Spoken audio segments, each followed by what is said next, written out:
Hello po guys, magandang araw po. So ito na naman yung ulam natin guys. Ayan po, paksiw na bangus na mayroon siyang talong. Ayan.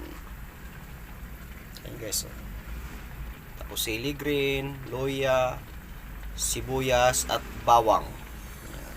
Yung gamit lang natin guys, suka, asin, tsaka bitsin. Wala na tayong paminta dahil wala nang natira, ubos na.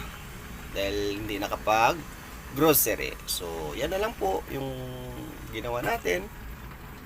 Kahit hindi siya kompletong ricado, pero okay naman yung lasa. Masarap pa rin. Ayan o. Paksiw. Bangus with talong. Tapos may konting oil lang po. Para mas masarap pag kumain tayo, malinamnam po yung lasa. Ayan. Tapos may medyong